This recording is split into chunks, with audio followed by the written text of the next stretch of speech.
Summer holidays வந்தாச்சு, நம்ம GT Holidays வந்தாச்சு. GT Holidays, South India's #1 travel brand. ஆச்சி பாதாம் ட்ரிங்க். ஆச்சி பாதாம் ட்ரிங்க் ஒன்னு வாங்குனா ஒன்னு free. YSR Films Yuvan Shankar Raja தயாரிப்பில் ரியோ ராஜ் நடிக்கும் ஸ்வீட் ஹார்ட் திரையரங்குகளில் வெற்றி நடை போடுகிறது.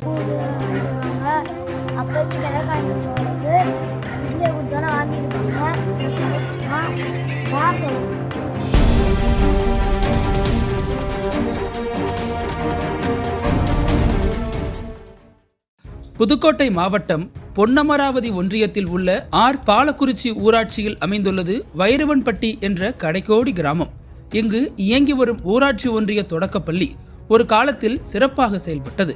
5 ஆண்டுகளுக்கு முன்பு வரை 25 முதல் 30 மாணவ மாணவிகள் இங்கு படித்து வந்தனர். பாலக்குறிச்சி உள்ளிட்ட பக்கத்து ஊர்களில் இருந்தும் குழந்தைகள் இங்கு வந்து கல்வி கற்றனர். ஆனால் இப்போது வெறும் 7 மாணவர்கள் மட்டுமே உள்ளனர். இதற்கு காரணம் பள்ளியின் தலைமை ஆசிரியர் அந்தோணியின் மோசமான நடத்தை. திண்டுக்கல் மாவட்டம் கொசுவப்பட்டியைச் சேர்ந்த அந்தோணி 10 ஆண்டுகளுக்கு முன்பு இந்த பள்ளியில் பணியில் சேர்ந்தபோது நல்ல ஆசிரியராகவே திகழ்ந்தார். ஆனால் கடந்த 5-6 ஆண்டுகளாகவே அவரது பழக்கம் மாறிப்போனது. மது அருந்துவது அவரது வழக்கமானது. இதனால் மாணவர்களின் எண்ணிக்கை குறைந்து பல பெற்றோர்கள் தங்கள் குழந்தைகளை சிவகங்கை மாவட்ட பள்ளிகளுக்கு இடம் மாற்றினர். இருப்பினும் நம்ம ஊர் பள்ளி மூடிவிடக் கூடாது என்ற நம்பிக்கையில் சிலர் தங்கள் குழந்தைகளை இங்கேயே படிக்க வைக்கின்றனர். ஆனாலும் மனம் வெதும்பியபடி. முன்னாள் ஊராட்சி மன்ற தலைவர் பெரிய பொன்னன் இதை பற்றி கூறும்போது, இந்த ஆசிரியர் நல்லா பள்ளியை நாசமாக்கிட்டார். பல நாள் பள்ளிக்கே வரமாட்டாரு. வர்ற சில நாட்கள்ல மது பாட்டில்களோட வந்து மாணவர்கள் முன்னிலையில வகுப்பறையிலேயே குடிப்பாரு. ஒரு இளைஞர் துணையா இட்லி தின்பண்டங்களோட வந்து இருவரும் சாப்பிட்டு குடிப்பாங்க. மது போதையில அந்தோணி வகுப்பறையில வாந்தி எடுப்பாரு. அதை மாணவர்களை வைத்து சுத்தம் செய்ய வைப்பாரு. பள்ளி வளாகம் முழுக்க மது பாட்டில்கள் செதறி கிடக்குது என வேதனையுடன் நம்மிடம் பகிர்ந்து கொண்டார். மாணவர்களும் இதை உறுதிப்படுத்துகின்றனர். சார் மது குடிச்சிட்டு வந்து வாந்தி எடுப்பாரு, எங்களை துடைக்க சொல்வாரு, பள்ளி நாறுது என்று சிறு குரலில் புலம்புகின்றனர். பல நாட்கள் அந்தோணி வராவிட்டால் மாணவர்கள் தனியாக உட்கார்ந்து படிக்க வேண்டிய நிலை. ஒரு காலத்தில் ரூபாய் 2000 சம்பளத்தில் ஒரு பெண்ணை பாடம் நடத்த வைத்திருந்தார். அவர் திருமணமாகி சென்ற பிறகு பள்ளி மேலும் சீர்கெட்டது. ஊர் மக்கள் பலமுறை பொன்னமராவதி வட்டார கல்வி அலுவலரிடம் இது தொடர்பாக புகார் கொடுத்து சலித்து போயினர். பள்ளியை மதுக்கூடமாக்கிற ஆசிரியரை மாற்றுங்க என கோரிக்கை வைத்தனர். ஆனாலும் நடவடிக்கை எதுவும் எடுக்கப்படவே இல்லை. ஊராட்சி மன்ற தலைவர் பெரிய பொன்னன் கூறுகையில், வராத நாட்களுக்கும் சம்பளம் கொடுத்தாங்க. அதிகாரிகளோட அலட்சியமும் இதற்கு காரணம். கடைக்கோடி கிராமம் என விசாரிக்க கூட வரவில்லை என்றார். சமீபத்தில் புகார் அதிகமானதும் வட்டார கல்வி அலுவலர் பள்ளிக்கு வந்து நடவடிக்கை எடுக்கிறோம் என சொல்லிவிட்டு போனார். வட்டார கல்வி அலுவலர் ராமதிலகம் கூறும்போது, அந்தோணியை முன்னரே கண்டித்திருக்கிறேன். உதவி ஆசிரியர் இருந்ததால அவர் வராம இருந்தார். உதவியாளரை மாற்றி இவரை தொடர்ந்து வர சொன்னேன். பிப்ரவரி சம்பளம் தொழில் வழி ரசீது இல்லாம நிறுத்தப்பட்டது. இப்போது ரசீதை கொடுத்துட்டார். ஆனா CEO DEO வரை பிரச்சனை போனதால சம்பளம் நிறுத்தப்பட்டிருக்கு. சிவக்குழுந்து என்ற ஆசிரியரை மாற்றுப்பணியில் நியமித்திருக்கிறோம் என்றார். மாவட்ட தொடக்க கல்வி அலுவலரிடம் பேசிய போது, புகார்கள் வந்திருக்கு, அந்தோணி பணிக்கு வரல, மாற்று ஆசிரியர் நியமிச்சாச்சு. வட்டார கல்வி அலுவலர் விசாரணை செஞ்சு அறிக்கையை இயக்குனருக்கு அனுப்பி நடவடிக்கைக்கு பரிந்துரை செய்துள்ளோம் என்றார்.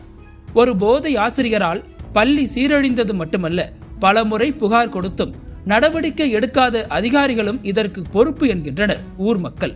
வராத நாட்களுக்கு சம்பளம் கொடுத்த அதிகாரிகள் மீதும் நடவடிக்கை எடுக்க வேண்டும். அரசு பள்ளிகளை வளமாக்க முயலும் தமிழ்நாடு அரசின் முயற்சியை சிலரோட அலட்சியம் நாசமாக்குது என பெற்றோர்கள் குமுறுகின்றனர். வைரவன்பட்டி பள்ளி மதுவும் வாந்தியும் நிறைந்த ஒரு சோக இடமாக மாறியிருக்கிறது. அந்தோணி மீது நடவடிக்கை தாமதமானது ஏழை குழந்தைகளின் கல்வியை பாதித்திருக்கு.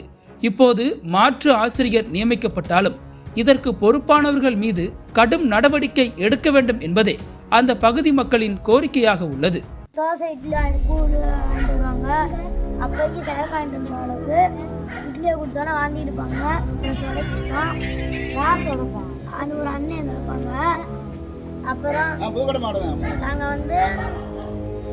படிக்காம கொஞ்ச நேரம் ரெஸ்ட் விடுவாங்க. அவர் ரெஸ்ட்டாக எப்படி குடிக்குமா உள்ளே வந்துடுவாங்க.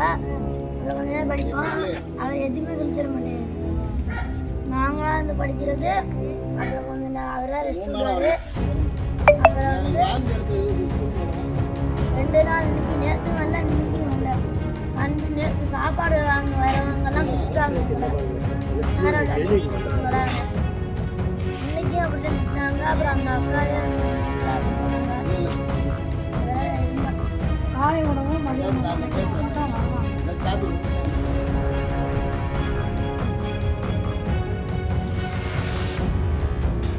சாயங்க வந்து காட்டில் சரக்கு போட்டு வந்து வாங்கி எடுத்து வந்துடுவாங்க. அப்புறம் வாந்தியை தொடக்க வைக்கிறாங்க. தொடச்சி அப்புறம் வந்து ஒரு அண்ணன் வருவாங்க. அப்புறம் அந்த அண்ணன் சரக்கு போடுவாங்க. அப்புறம் தூங்கிடுவாங்க. சார் வந்துடுவார். அப்புறம் அந்த நிமிஷத்தில் தூங்குவார். அப்புறம் மதியானம் வந்து புகழ வைப்பார். வாடா அப்புறம் ஒரு பக்கமே எழுதிடும். அப்புறம் தூங்குவாங்க.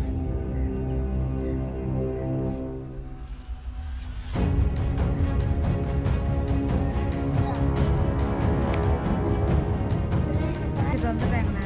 இவர் வந்து அசிஸ்டன்ட் இருந்ததுனால இவர் ஒழுங்காக வராமல் இருந்தார். நீங்கள் தான் வாத்தியாரை கெடுக்குறீங்க அப்படின்னு சொல்லி அவரை திட்டி சுந்தமட்டியில் இதே மாதிரி பிரச்சனை. காலை உணவு போடாதனால அந்த பிள்ளைகளை பூரா கூட்டிகிட்டு போயிட்டாங்க. நம்ம உணவையே நிப்பாட்டிட்டாங்க. அப்புறம் கலெக்டர் அம்மாவுக்கு ரிப்போர்ட் போட்டு அப்புறம் இவரை வந்து அங்கே தூக்கி போட்டாங்க. அங்கே தூக்கி போட்டு இப்போ ஒழுங்காக நீங்கள் ஸ்கூலுக்கு வாங்க வரணும் அப்படின்னு சொல்லி ஆன் பண்ணி விட்டு நீங்கள் டெய்லி வாங்கணும். சம்பளத்தையும் நிப்பாட்டிட்டாங்க. பிப்ரவரி சம்பளம் போடவே இல்லை. போடாமல் இவர் அதுக்கான இதுவும் கொடுக்கல, தொழில் வரி ரசீதும் கொடுக்காதனால போட வேணாம், என்னை கொடுக்குறாலும் அன்றைக்கி போட்டு போட்டு நிப்பாட்டி. இப்போ நேற்று கொண்டாந்து யார் மூலமாக கொடுத்து விட்ருக்காரு. நேற்று வரவும் சரி தொழில் வரி ரசீது வந்துருச்சு, சம்பளத்தை போடணும்னு சொல்லுவாங்க. இப்போ டிஓக்கெல்லாம் போனதுனால இந்த மாதம் சம்பளத்தை நிப்பாட்டுங்க அப்படின்னு சொல்லி அவங்களுக்கு ரிப்போர்ட் எழுதி அனுப்பிட்டு வந்தாங்க. இவர் மீது நடவடிக்கை, இந்த பிள்ளையுடைய வாழ்வாதாரம் படிப்பு இதுக்கெல்லாம் என்ன செய்யலாம்? அதான் நீங்கள் வேறு மாற்றாசிரியெல்லாம் போடணும். நாளையிலேருந்து அனல் பறக்கும் செய்திகளை அப்டேட் செய்து கொள்ள நக்கீரன் களத்தை இப்பவே சப்ஸ்கிரைப் பண்ணுங்க.